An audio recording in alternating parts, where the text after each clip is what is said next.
Praise the Lord. மத்தேயு 6ஆம் அதிகாரம் 6ஆம் வசனம்.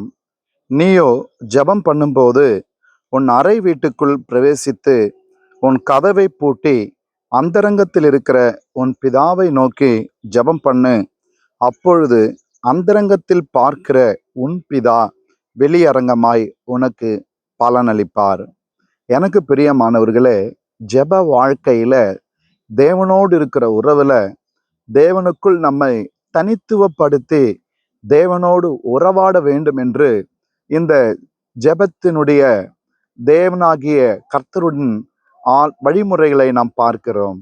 ஆண்டவராகிய இயேசு கிறிஸ்து தம்முடைய சீஷர்களுக்கு கற்றுக் கொடுத்த அந்த ஜெப மாதிரி இன்றைக்கு உங்களுக்கும் எனக்கும் இந்த ஜெப மாதிரி நம்முடைய அனுதின வாழ்க்கையில நாம் அதை கடைபிடித்து தேவனோடு உறவாடுவதற்கு நமக்கு ஆவியானவர் வழிநடத்துகிறார்.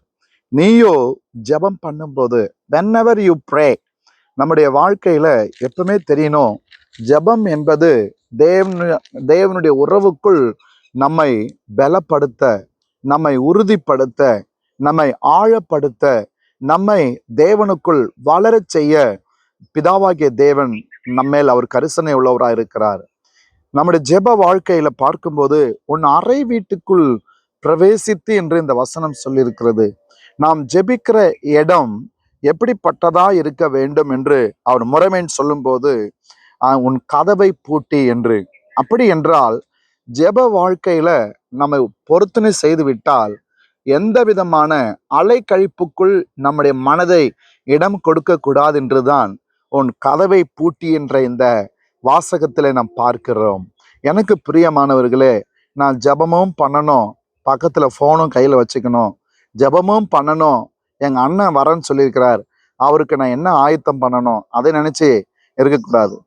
நான் ஜெபமும் பண்ணணும், ஜெபத்தை முடிச்சுட்டு ஒரு முக்கியமான வேலைக்கு போகணும், அதுக்கான எல்லா ஆயத்தம் பண்ணணும், அந்த நினைவோடு இருக்கக்கூடாது. ஜெபமும் பண்ணணும், சில நேரங்கள்ல கடன் இருக்கும், ஐயோ கடன்காரங்களுக்கு என்ன சொல்றது, லோன் கட்டணுமே, அதை பத்தி யோசிச்சுட்டு ஆண்டவரே அப்பா எனக்கு இந்த மாதிரி லோன்ல மாட்டிக்கிட்டான்ப்பா, எனக்கு உதவி செய்யுங்கப்பா, லோன் மேலேயே ஞாபகமாயி ஜெபத்துல போய் உட்காரக்கூடாது. ஜெபம் பண்ணும்போது we should close all the things.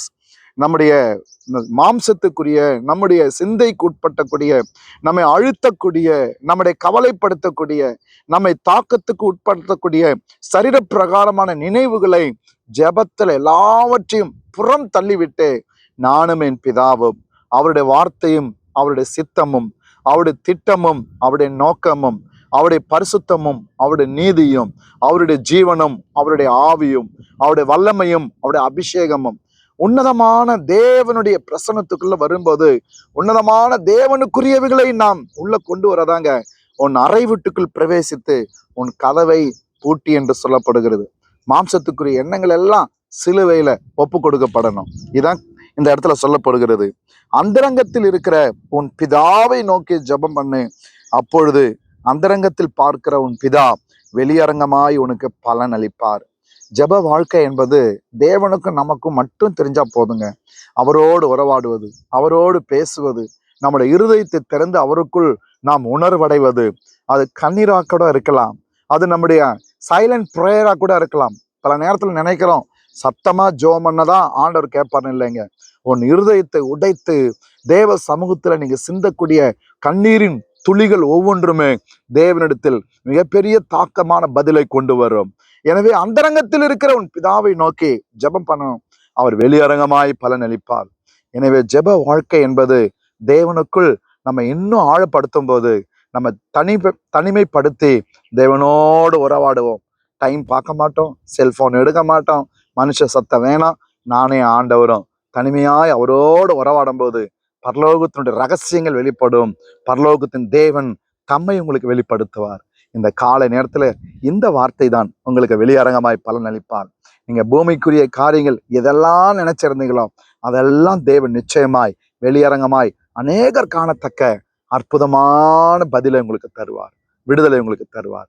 எனவே ஜெப வாழ்க்கையில வேரூன்றுவோம், தனிமைப்படுத்தி தேவனோடு உறவாடுவோம். கர்த்தர் வெளியரங்கமாய் பலன் அளிப்பார்.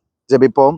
நல்ல பிதாவே, இந்த நாளில் இந்த வார்த்தையை நாங்கள் ஜெபத்தில் இன்னும் வேறொன்றி கட்டி எழுப்பப்பட நீர் கொடுத்த இந்த ஜெபத்தின் மாதிரிக்காக ஸ்தோத்திரம். இந்த மத்தேயு 6 ஆண்டவரே 6வது வசனத்தின்படி நாங்கள் ஜெபிக்க எங்களுக்கு ஒவ்வொருவருக்கு உதவி செய்யும். இயேசுவின் நாமத்தில் பிதாவே, ஆமென். God bless you.